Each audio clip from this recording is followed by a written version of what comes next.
Un cordial saludo para todos los televidentes. Estamos hoy en un programa muy especial que sé que es de mucho interés para ustedes.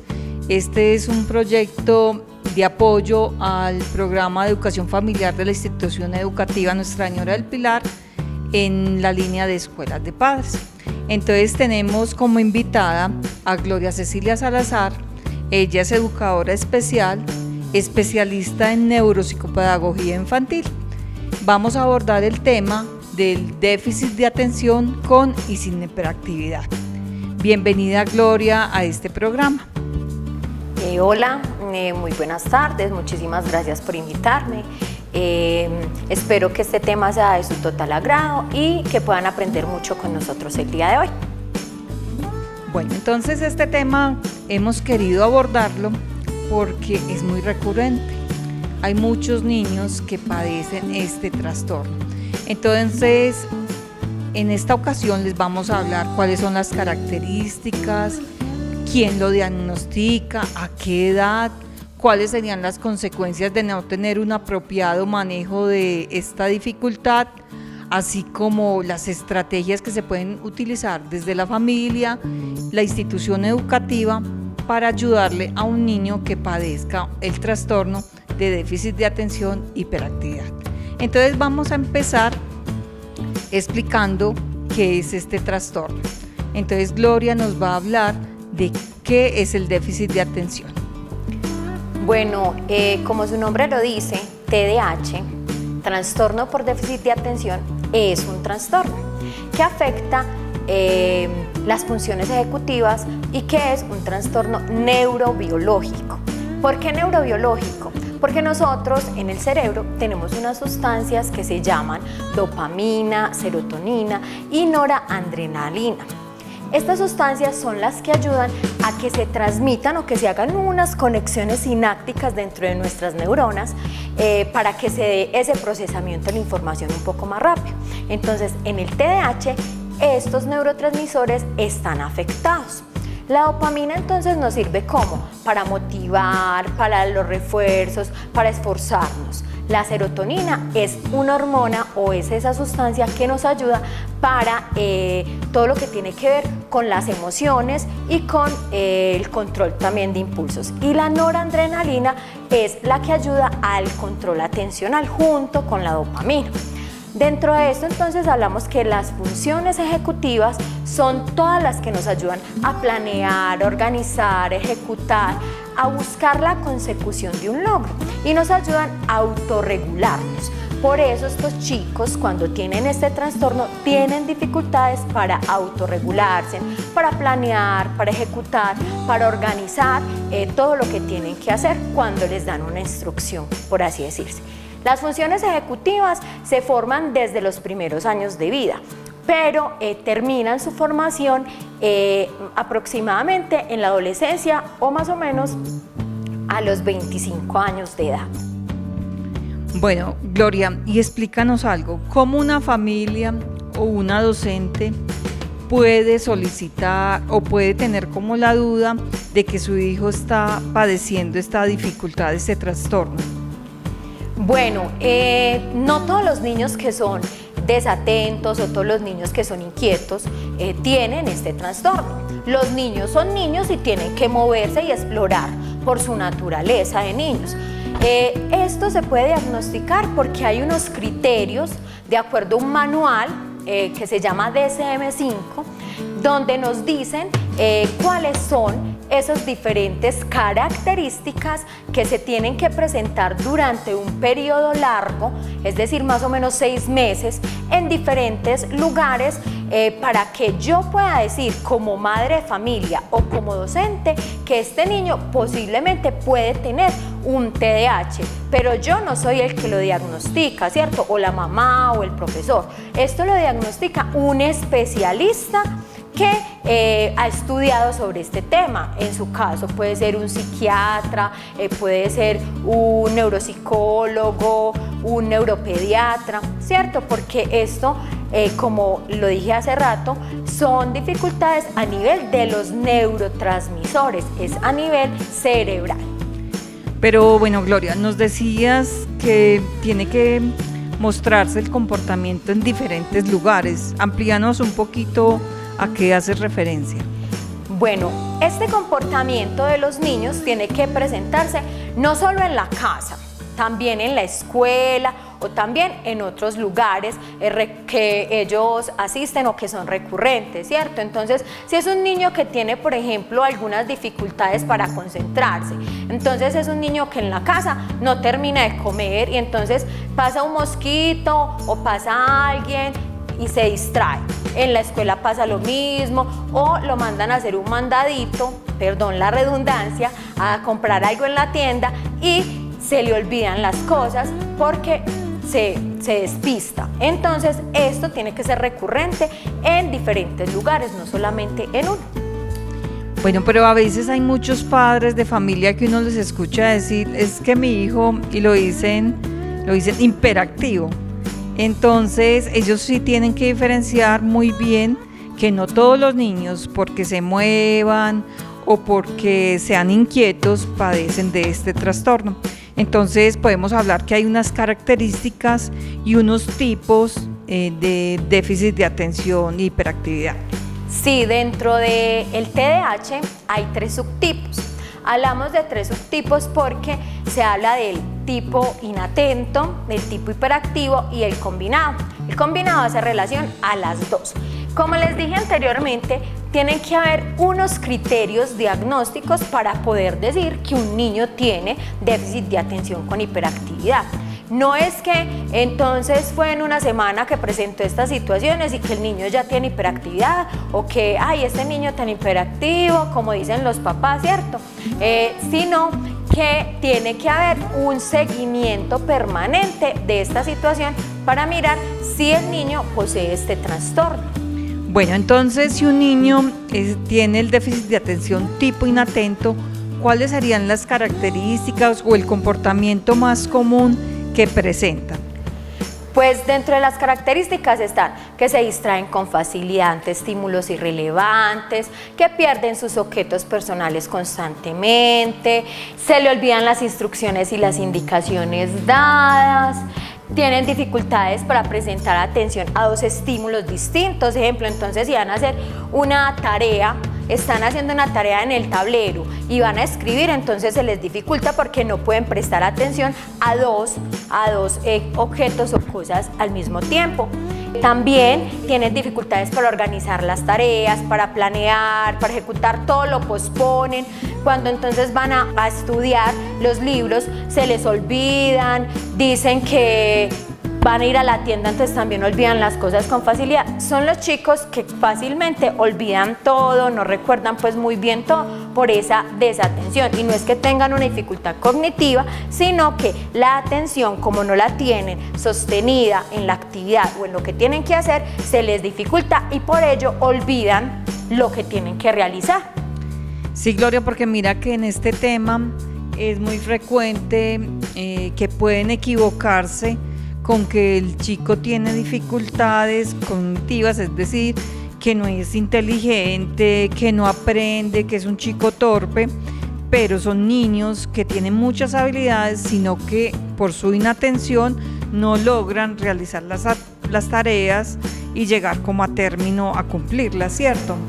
Sí, además porque como tienen esa dificultad atencional, o sea, no tienen focalizada la atención, pierden muy fácilmente la ejecución de la tarea. Entonces son los niños que constantemente inician pero no terminan y no pueden tener ninguna alteración cognitiva, pueden comprender al profe lo que les está diciendo, comprender la actividad, pero ¿qué pasa? Que se quedan en la instrucción y que no terminan de realizar la actividad por lo mismo, porque lo olvidan en el camino, porque ese neurotransmisor no llegó donde tenía que llegar.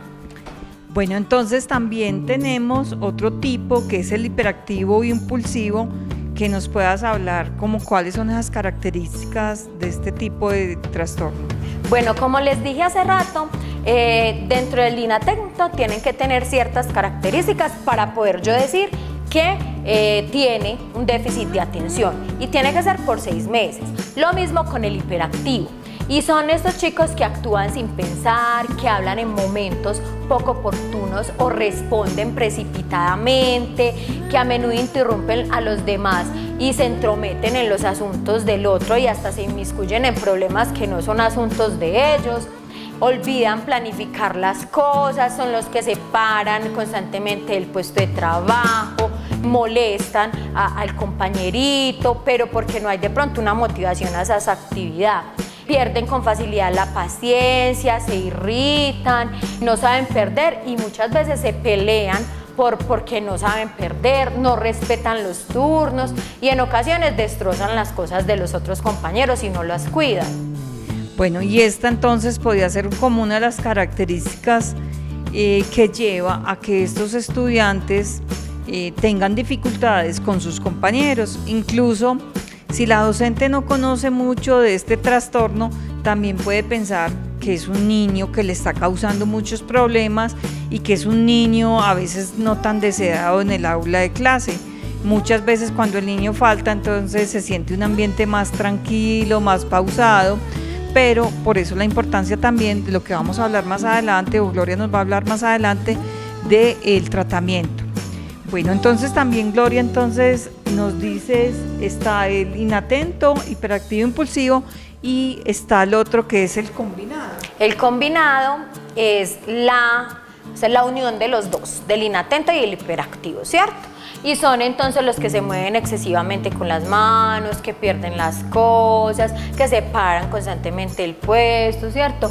Que hablan en exceso, que expresan sus emociones, o sea, todas estas características se unen, las del inatento y las del hiperactivo. Y yo tengo que tener presente como papá o como docente que se tienen, y soy muy enfática en esto, que se tiene que presentar 6 meses por lo menos, 6 o más criterios de estos para yo poder decir que el niño posiblemente tiene este trastorno y que yo le haga la orientación, en el caso del colegio, la orientación al servicio para que la EPS lo atienda y el médico general le haga la remisión a los especialistas pertinentes, que ya les dije, neuropediatra, neuropsicólogo o psiquiatra. En esa parte es importante porque un niño puede, por alguna situación que está presentando, algún problema, por ejemplo, separación de sus padres, puede tener un comportamiento que no es constante y que no hace parte de este trastorno, pero por eso se tiene en cuenta los 6 meses, porque hay situaciones que pueden descontrolar al niño y afectarlo y llevarlo a generar alguno de estos síntomas, pero no necesariamente es una característica de ese trastorno. Bueno, Gloria, y háblanos un poco a qué edad y cuáles son las causas de este trastorno. Bueno, la edad es antes de los 12 años. Sabemos que a los 12 años, o no, pues no sabemos, les explico, a los 12 años se termina de formar nuestras estructuras cerebrales y el cuerpo calloso, que es uno de los que se ve afectado dentro del déficit de atención con hiperactividad. Esto se hace antes de los 12 años porque, pues como ya les dije, ya se formaron nuestras estructuras y hay unos antecedentes, unas causas, pueden ser de tipo biológicas, de tipo ambientales o psicosociales. Las biológicas las hablé ya, que son los neurotransmisores que se ven afectados, o sea, son sustancias a nivel cerebral o estructuras a nivel de nuestro cerebro que se ven afectadas y que por ende se tiene un déficit de atención, o o ambientales, que son cuando la madre en etapa de gestación entonces consume sustancias psicoactivas, está expuesta a diferentes ambientes como químicos, cigarrillo, alcohol, y esto afecta el desarrollo adecuado del bebé. Y hay unas también que son de pronto cuando están en periodo de crecimiento de los niños, que sufren algunas lesiones cerebrales que puede afectarles y pueden tener este déficit de atención. También he leído que hay una carga genética en este trastorno. Sí, también se dice que hay cargas genéticas en este trastorno y que lo pueden heredar pues de padres o de abuelos, pero pues no es muy estudiado como tal. O sea, lo que más se dice es que es una afectación biológica desde los neurotransmisores. Bueno, entonces, como podemos ir viendo, este tema es muy amplio y es muy interesante, también es importante mencionar cuáles son las consecuencias de no brindarle un adecuado apoyo a un estudiante que esté padeciendo este tipo de dificultad.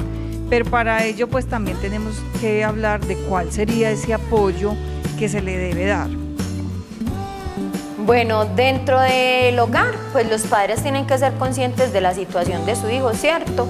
Aunque a veces sabemos que los padres no, por así decirlo, no les gusta que les digan que sus hijos tienen alguna situación.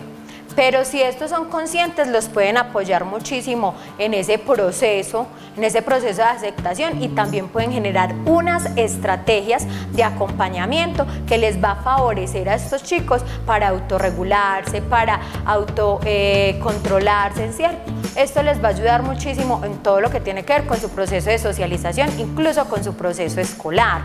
Y también hay ayudas de tipo farmacológico, como es pues cuando ya van al médico, cuando ya estuvieron pues como en todo el proceso, el psiquiatra les envía, por ejemplo, Ritalina, que muchas veces dicen, ay, este niño démosle Ritalina porque es muy necio, pero eso solamente lo venden con fórmula médica y tiene unas dosis específicas de acuerdo a las características del estudiante, y hay un seguimiento continuo en ese proceso. Entonces, en esta parte también les puedo hablar un poco de cuál sería ese apoyo a nivel psicológico que deben de recibir estos niños, porque el tratamiento tiene que ser integral. Cuando se diagnostica a un estudiante, debe recibir entonces tratamiento farmacológico, si así lo determina el especialista, que es el psiquiatra, neuropsiquiatra o neurólogo, y también está un acompañamiento psicológico tanto para el niño como para los padres de familia. También está la parte psicoeducativa para las docentes, que es como esa parte que vos manejas más dentro de la institución educativa, que es el acompañamiento y la asesoría para unas estrategias en el trabajo, en el aula de clase, ¿cierto? Claro, se les dan unas estrategias porque tenemos que tener presente que en el aula y pues en la institución educativa tenemos varios chicos con este tipo de diagnóstico.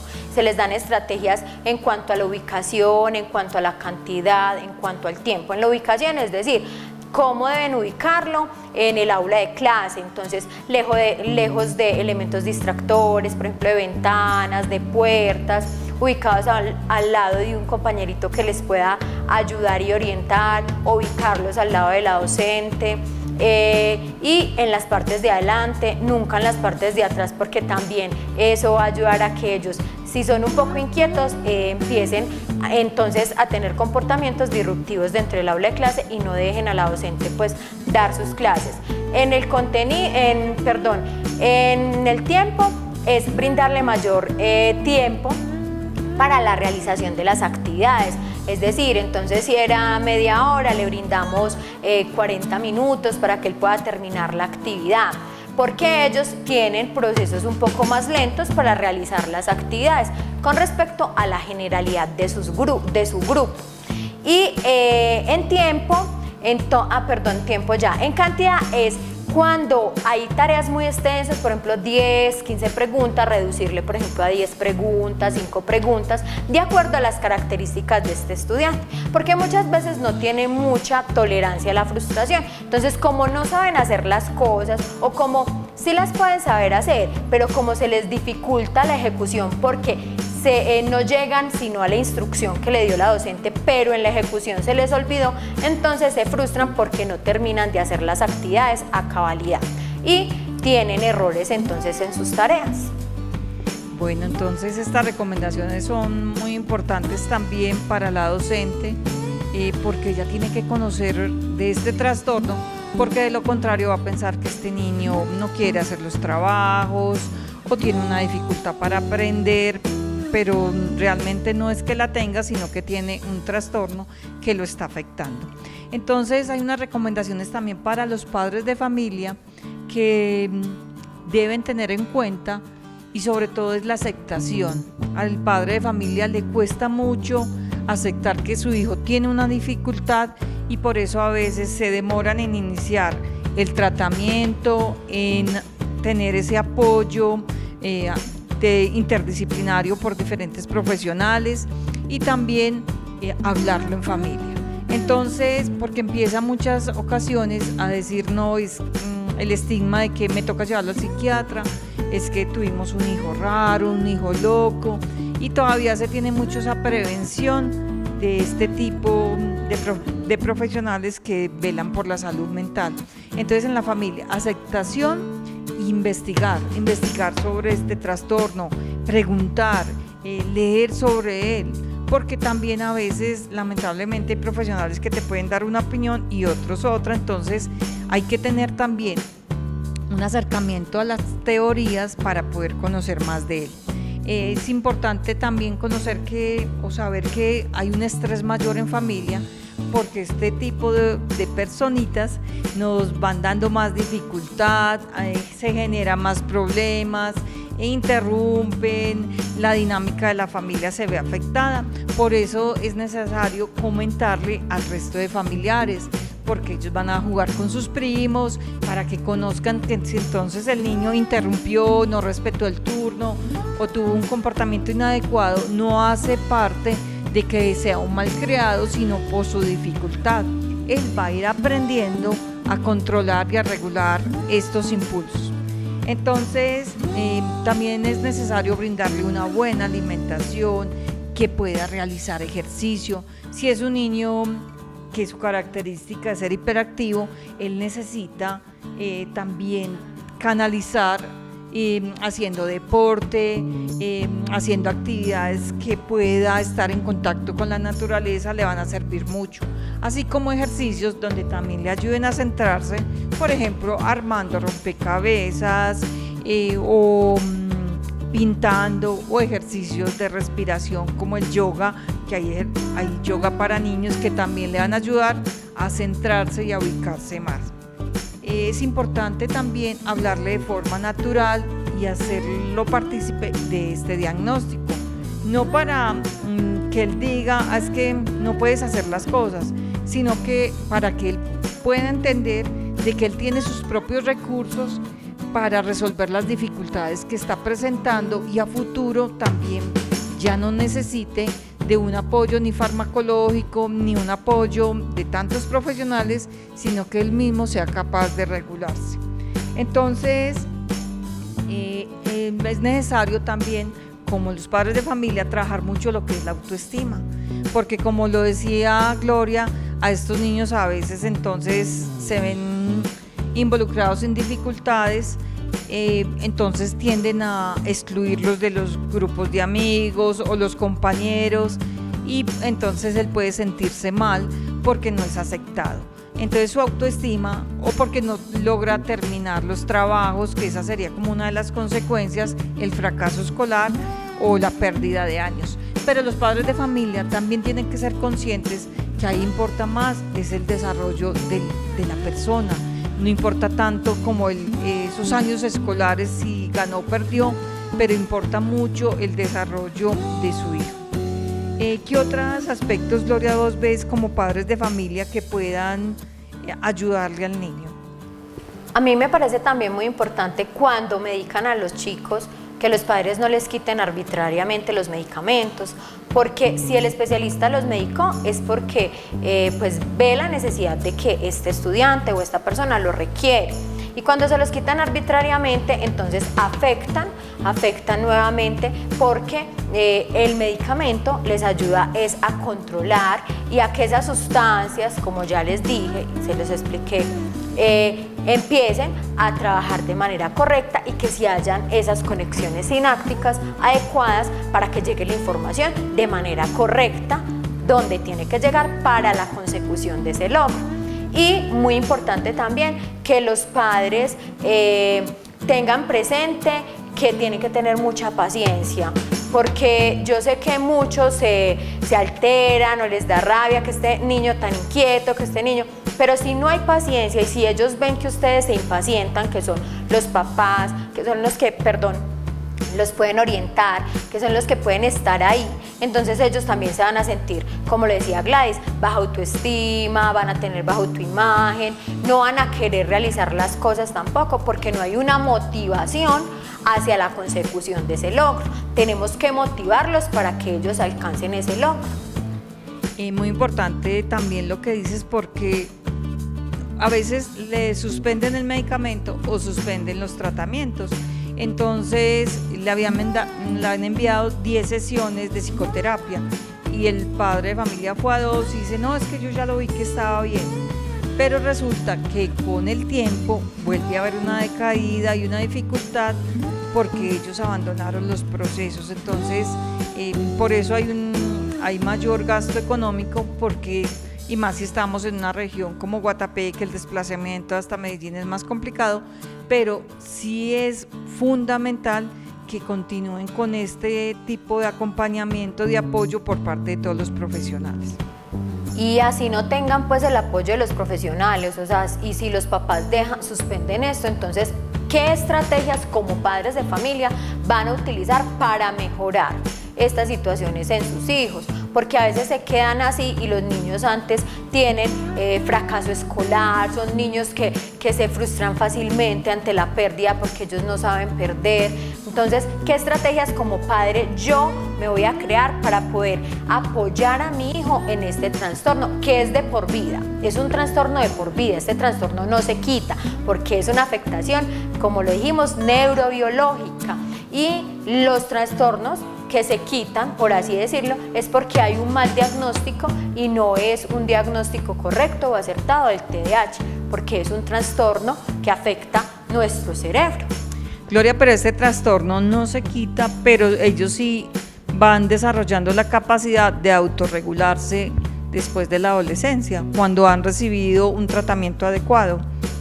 Sí, claro, ellos se regulan, se autorregulan cuando han recibido un tratamiento adecuado, cuando han tenido unos padres comprometidos, cuando son conscientes de su situación y del proceso que llevan, ellos empiezan a autorregularse y a ser conscientes. Incluso conozco personas que eran medicadas en la niñez y que ya en la edad adulta, cuando están en la universidad, ya saben cuándo requieren ese medicamento para estar en esa capacidad de alerta y poder rendir en lo que tienen que hacer, por ejemplo, una evaluación o un parcial. Entonces ellos ya saben que tienen que medicarse para eso, porque sabemos que la capacidad atencional, incluso de nosotros, que no tenemos pues ningún tipo de dificultad, no es una capacidad atencional de 1 hora o 2 horas, no, aproximadamente media hora, 40 minutos.